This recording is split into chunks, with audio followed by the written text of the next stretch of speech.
We are going to bring in our next speaker, Valentin. He is also, I think it's even later for him. Let's see what, I think it's probably a couple hours later, so maybe 8 or 9 p.m. What time is it for you? Oh, you're muted. Hey there, can you hear me? Yes, awesome. Love That's the great. background. Are you at work? You're at Exactly, I'm at the office. All right. Is there anybody at the office like at this hour?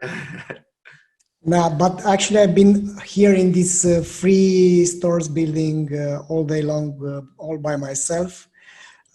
Thank God that my wife, she's working nearby. We have common buildings, and she's a psychotherapist, and she has a lot of work to do with people these days. Oh, wow. That's amazing. Yeah. It's tough to juggle all that, I'm sure. What time is it for you right now? Or where are you at? 7:48 p.m. in Bucharest, Okay. Romania. Hey, everyone. Thanks for joining us so late. I always love your presentations. Guys, this is the one, with Valentin, this is the one that I take the most screenshots of because he has some of the best data. And he's going to talk to us about a little bit more about the customer journey and how to understand your customer, which, you know, I think everyone's heard a little bit about it before, but here we have kind of science combined with gaining insights and how to talk to customers, how to survey them, how to really get a feel for what to do in our business. So we're going to get really granular with that. Valentin, I'll let you take it away from there. Perfection. Thanks a lot, Derek, and hello, everyone. I'm glad to be here with you. Let me share my screen with you so that I can have some visuals to support, because it's that saying, show don't tell, right? So let me know if you can see my screen. I hope you can. Looks perfect. Great. So today I'm going to speak about customer value optimization, which has a lot to do with customer lifetime value. Before starting, the context, you all know about it. So the e-commerce is booming. In April, in 8 weeks, the e-commerce penetration in the US reached 27%. But the question is how your e-commerce is going to keep those customers from buying, because these guys which are buying here, they are simply forced to do so, right? But in order to keep them, you need to take into account a lot of aspects. So my initial growth e-commerce formula, because I must say I'm a former e-commerce entrepreneur, so I've started my e-commerce back in 2007 and made the exit in 2014. My initial growth e-commerce formula was pretty simple, and I think that's the most common one. You need traffic, you need the conversion rate, and you need the AOV. So you multiply and improve all these aspects, and that means growth. But here is this guy, and my own experience showed that he's actually right, Jay Abraham. So he stated that there are only 3 ways to grow any business. The first one is increase the number of clients. The second is increase the average transaction per customer. And the last one is get each customer to buy from you more often. The problem with these aspects is that these are overused. So more customers and more AOV is not moving the needle on the long run. So unless you improve the customer lifetime value, which means the purchase frequency, you can't move the nail anymore. And moreover, acquiring customers is more expensive than ever. So if we look at the data from WordStream and Facebook advertising, the Facebook CPC has grown 8 times in the last 5 years alone. So my actual growth e-commerce formula right now is this one. So it takes into account, of course, the number of customers, which is being affected by your traffic and your conversion rate, but also is taking into account the ratio between the customer lifetime value and customer acquisition cost. So this ratio is one of the most important when your e-commerce is going to look for investment, or if you want to get a loan. These aspects are showing you the health state of your e-commerce. But the CLV is being affected by other things like the margin and also the customer experience, because it's a strong causality between how pleased your customers are and what are the chances for them to return and to promote your e-commerce to their relatives or friends. So this CLV, the focus of this presentation is going to be over the CLV. So how to improve customer lifetime value. This is my customer value optimization methodology, and there are these 7 steps. First is to monitor what matters, the CLV, retention, NPS, customer effort score, average days between the transaction, the orders per customers, second month cohort stickiness rate, and so on. So these are the data that you need. You don't need only to look at the revenue or in Google Analytics and to see that blue line being flat over there. You need to understand the factors which are affecting the revenue, which are these KPIs. Then you need to change the way your company defines success. So you need to make everyone aware about the importance of CLV. This is not a marketing KPI, but a company-wide measure of success. So everyone is being involved. There's not only marketing, it's also the product merchandising, which is affecting the CLV. It's also the customer support, is the fulfillment, the delivery time, the return policies. Everything is affecting the CLV. So everyone should be aware of the trend. Is CLV going up or down? If nobody is measuring it, nobody is improving it. Then you need to find the ICP, the ideal customer profile, by doing RFM segmentation and RFM analysis. That means you understand your best customers, and then you acquire more like them, and you nurture the ones that you already have. Then optimize the customer journey by doing customer journey mapping, improving the customer experience to ICPs. The next step, after you map all the touch points that you have, and we're going to talk a bit about this in a few minutes, you find the anomalies within the products. So you identify maybe there are some products which are simply churning your customers because they provide a bad quality, or they are not reaching the expectations that you are stating on your website. So optimizing the product assortment is a huge step in improving the CLV. Then you shift the acquisition focus towards the ICPs. So that means ongoing optimization by doing cohort A/B testing. Maybe these concepts look too sophisticated, but the fact is that they are working. So cohort A/B testing simply means instead of onboarding everyone the same, get 100 of your customers get this onboarding experience, and 100 of them get the B onboarding experience, and then see what's the CLV in 90 days or 60 days, depending on the average days between the transactions. Then orchestrate ongoing personalization campaigns across all channels, like Chloe Thomas stated before. Keep optimizing, right? Keep focusing on improving and incrementally improving all these aspects. So how to monitor the CLV and the main KPIs. So first, growth is different than the growth generating factors. So if you look at the revenue, you are not seeing the factors which are generating the revenue. One example, a former friend of mine, an entrepreneur that ran B Fashion, they've got something like 11 million US dollars in annual revenue back in 2015. They were present in 11 countries, 90 employees. But the symptoms were not that good. The factors that generated growth were not looking that good. So the year-over-year lifetime value was going down by 20%. The NPS was less than 40. The CLV over CAC was less than 1.5, and the retention rate less than 20%. So that shows that the company is not doing that well. So back in 2019, 20 times less revenue. They were present in one country. They were struggling. In 2020, they are not on the market anymore.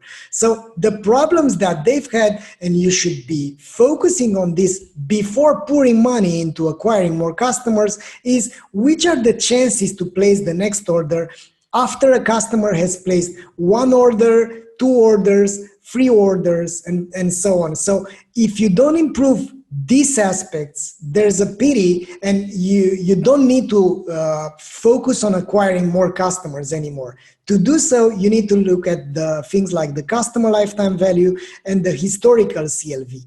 So mainly look at the predictive CLV and the historical CLV. see what is the customer lifetime, and then improve these aspects. But how to improve CLV by using RFM segmentation? So let's dive a little deeper. So when you have more than 30% of your revenue being generated by returning customers, you have to do RFM segmentation, because that means most of your revenue is being generated by the returning, is going to be generated by the returning customers. So what is RFM segmentation? So RFM is an acronym for recency, frequency, and monetary value. So how recently did the customer purchase, and you give a score from 1 to 5, 5 being for the most recent customers. How frequent they've placed an order. So for one order, let's say you give the lowest score of 1, and for more than 10 orders, you give the best score of 5. And monetary value, how much do they spend? You got the idea. So based on this scoring, you will end up having these RFM groups, like the soulmates, which are your most frequent buyers that have placed the highest number of orders and of the highest value. Then the passionate new ones, the most promising new customers. The ex-lovers, they used to be true lovers, but they have abandoned buying from your website.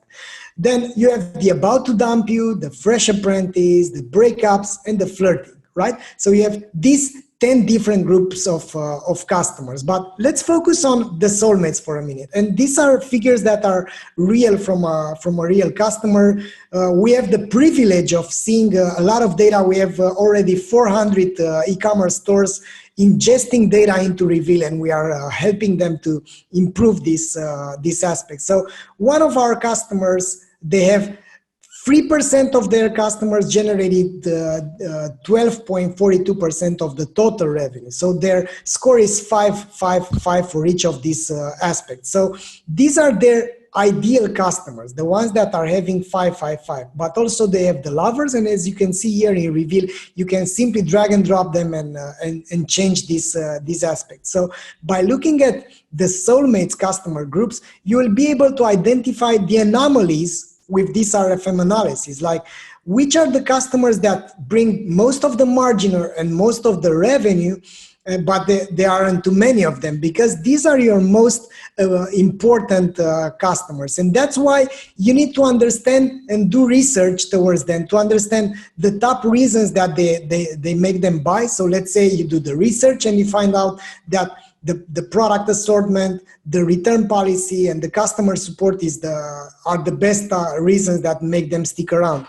You find out their main expectations, like loyalty program or better delivery times or priority support, and also you understand their top locations and the gender. So the next step would be to make them feel precious, to understand more about their reasons, and offer them a special treatment. So instead of treating everyone the same, and let's say you have a Black Friday, but what if you could have a Black Friday in advance for your most important customers, right? So you can do this kind of actions when this occurs. Like you can send them a thank you note in the delivery package after the 5th order. So that could be an emotional handwritten letter, right? Then you can enroll them into a special concierge program after their 10th order.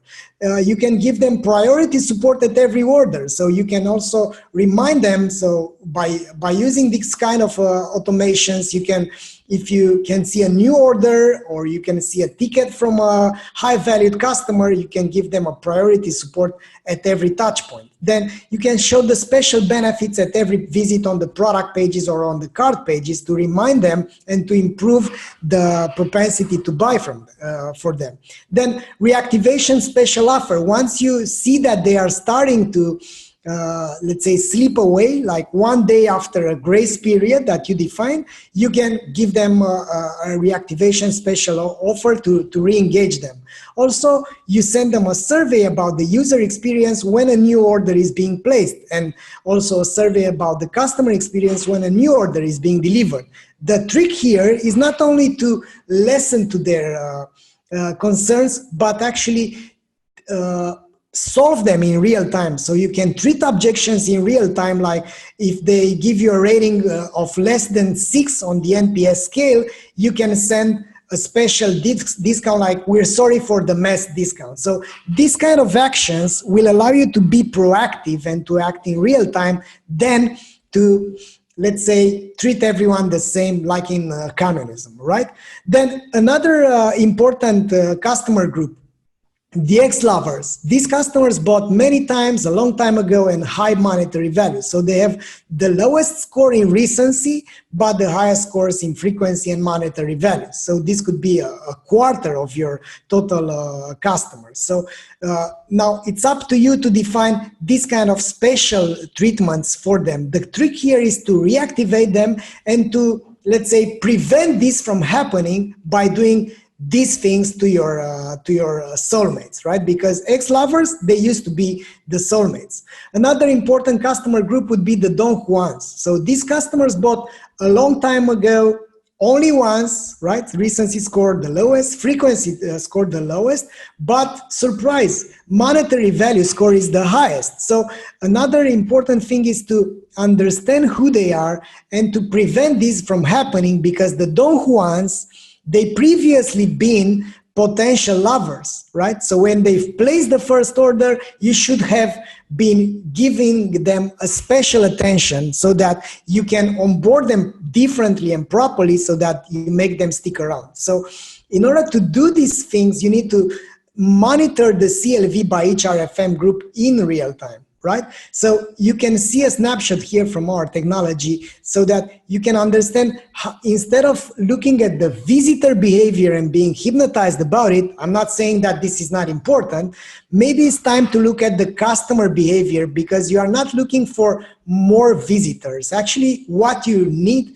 is more customers with a higher CLV.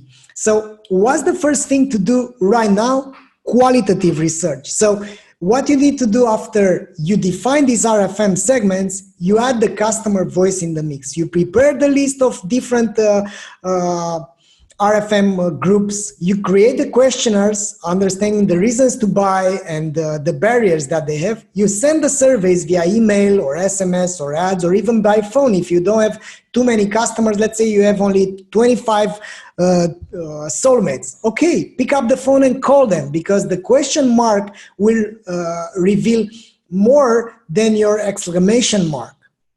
Then create the reports and generate the insights properly. So you can see here in this matrix what you should be doing for each RFM group. So for the soulmates, what you need to do is to do the NPS, to find the demographics, to find the reasons one. Maybe you can apply the jobs to be done methodology, especially if you are in the direct-to-consumer game, and find the main barriers that they have in order to convert. Then for the lovers, you find the same things, but you don't want to do the jobs to be done because these are not your best customers. Then for the ex-lovers, you do the opposite. You look for the reasons why you lost them and the main barriers that they have. So mainly that's the way you understand more about your customers than simply hoping for the best. So by doing this type of free types of qualitative research, you can ingest jobs to be done data by understanding their struggling moments, the jobs that they are hiring your products to do, the triggers that make them actually start buying, decide to buy again from you, and the forces of progress. With the product issues, maybe you understand if you have quality issues for some brands, if you have price issues or positioning issues, while with the services issues could be like things like delivery time, delivery cost, client service, or maybe your return policy is stopping them from converting. All of these are going to become actionable insights from them. So now you have the decision to go on the customer acquisition route and try to grow your e-commerce by acquiring more customers in this game of, let's say, fierce competition, or you go into this route of improving the customer lifetime value. So things could be improved, but you need to look at the real data. So one important aspect, for instance, would be this one, right? So once this is from one customer that migrated completely towards the online, you can see the figures here. They were making like 7 19,000 in March, and then 363, and then 799,000 US dollars in revenue in May. But the problem is that the second month stickiness rate is decreasing, right? So that means customers are not purchasing in the next month or so. So this used to be 36, and then 22, and then 8.78. What you need to do if in this case is to monitor continuously the second month stickiness rate and to improve it. Now you can see this visually. If that's the case, I'm a big supporter of cohort analysis, because this is showing you how good you are at making customers stick around and installing buying habits for them. Another important aspect is by looking at the buying pattern, seeing, okay, which are the cities that have a highest penetration of ex-lovers, so where we are losing customers and where do we have the best customers, or which are the categories which are delivering us most of our true lovers, or which are the categories vice versa, or the brands which are churning our customers. Then why you should identify your soulmates, your best customers? 3 reasons why.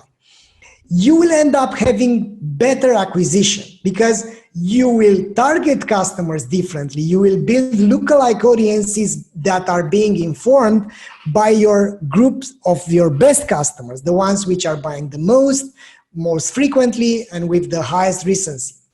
Then you will do merchandising like you've never done before, because you're not looking only at the revenue that the product is generated by, how sticky the customers that are buying that product are after they are buying from you. And third is better customer service. So you can provide priority support and serve your best customers better. So that's why you need to do things regarding the ICP, because customers that are leaving a company, they are not leaving because of these aspects like migrating to competition or dissatisfied about the service, but because they believe you don't care about them. So it's one thing to do a mistake and to drop the ball into a delivery, but it's another thing to simply pretend like that didn't happen. So you need to make them aware that you care about them. And one thing to do about this is to constantly monitor the NPS by each RFM group. So you can't afford to miss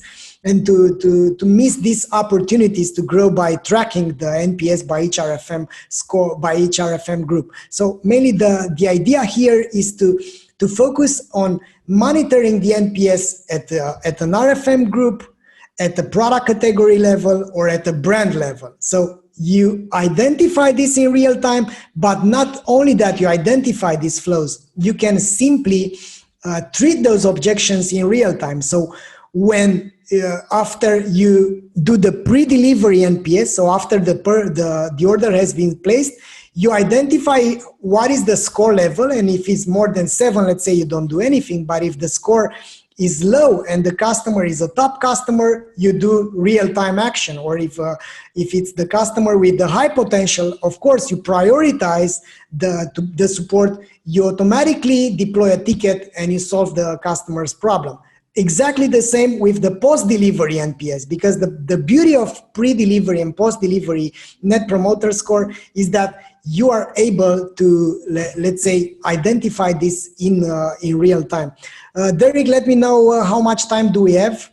Are we good? 9 minutes. You're good on time right now. Yeah. Perfection. So I'm going to stick around a bit on this aspect as well, because this is really, really important. So on the post-delivery NPS, you might want to improve the response rate. So most of the customers are just sending an email. My suggestion is not only send an email after the first order, but send the second email with a sequence. And also you can do something like a thank you remarketing campaign by stating, thank you for buying from us. Tell us how we've done it. Tell us about your experience. So mainly these costs are so low that a KPI would be how many of our customers are simply responding to the NPS survey. And the beauty here is that the more touch points you have with your customers, the higher chances you have that the customer will buy again from you. Because that's a conversation. It's exactly like in, in real life. So the more you see someone, the more you get acquainted with them, and the more you are eager to do stuff with that person. So after that, based on the score, you can do things like if the score is 6 and the customer segment is a top customer, you got the idea. You act in real time. So because action is the name of the game. So analysis paralysis, right? I've been showing you a lot of data, but the idea is to act on this kind of insights. Start with tracking the right KPIs, continue with doing research and understanding the customer voice and what's pissing your customers off, and then improve those aspects and take action in real time. And the beauty with this technology is that you can do these things in real time. You can build these systems that are acting on your behalf. So what is the journey to make this shift happening? First, start with the e-commerce growth formula. So nail down the KPIs that are moving the needle for your e-commerce. Continue with the RFM segmentation, gain the insights from them. Which are your most valuable customers? So imagine that you identify a list of all your best customers and you are able to grab their feedback instead of looking at everyone the same. Then do the qualitative research, online surveys and jobs to be done, interviews if you can afford. I strongly recommend a book here written by Clayton Christensen, The Competing Against Luck. That's an amazing, amazing book to read. Then understand the job's reasons and buying frictions. Then build your ideal customer profile. Which are your most important customers? What based on their value and the social demographics aspects. Then identify the anomalies in terms of brands, categories, cities, locations, where you should be focusing, where your products or delivery or let's say competitive advantages are the best, so that you can focus more on these brands, categories or cities. Then with this ICP insights, improve the ads, improve the email targeting, improve the product inventory and the customer service as well. Then do the customer journey mapping, like look at all the touch points and identify how can you improve the experience at all these aspects, and then continue with the customer retention strategy. So identify email automation campaigns, re-engagement campaigns, onboarding campaigns, welcome back campaigns on all these, let's say, channels, or via SMS, website, email, ads, or direct mailing. And here it's a quick tip coming from Taylor from Common Thread Collective. So the unboxing experience has the highest open rate, right? So the unboxing campaign is an undervalued opportunity to continue the conversation and to plant the seed for the next purchase. So mainly everything that you've seen here, or almost everything that you've seen here, is possible with Reveal, our technology. We've built it, and I'm obsessed about customer lifetime value since I've been an e-commerce entrepreneur myself. So with Reveal, you can do customer segmentation, track customer retention, inform Klaviyo or other email systems like SendGrid, do track customer satisfaction. And the beauty of it is that this is completely free for if you are running on Shopify. Until the end of 2020, you can play with it. There's no price tag attached to it, because we are, let's say, eating our own dog food. We first need your feedback. We first need to understand how valuable the product is so that we can make it better. So that was it from my end. If you have any type of questions, I'm a LinkedIn guy, so that's my LinkedIn address. Let's connect. I'll be open to chat and to sustain you in your endeavor into the e-commerce growth. So Derek, that was it from my end. Back to you. Thanks so much. Oh my God, I think you blew some people's minds away, and everyone's saying that I'm going to go download this right now, which I absolutely think you should, so that you can use the tool. Yesterday, I asked people, who here actually talked to the customer on the phone, like within the last month. We had a handful of people that had actually done it, and I think surveying and talking to the customers, you just explained why it's so valuable and how to execute on it. so that you aren't just like, collecting data and doing nothing with it, which is often the problem. So thank you so much for that. And I've shared your LinkedIn here, and we'll make sure and link directly to that tool. Also, I was looking around my office. I know that I own Competing with Luck, but I can't find it anywhere around here. It's probably in a box in my closet somewhere or something from my move, but I love that book. It's so great. And I think we could talk books all day long, actually, and on that, like down that same kind of thread there. But great session. We're going to move right into the next one. Thank you so much, Valentin. All the best from Bucharest, everyone. Thank you, Darren, for having me.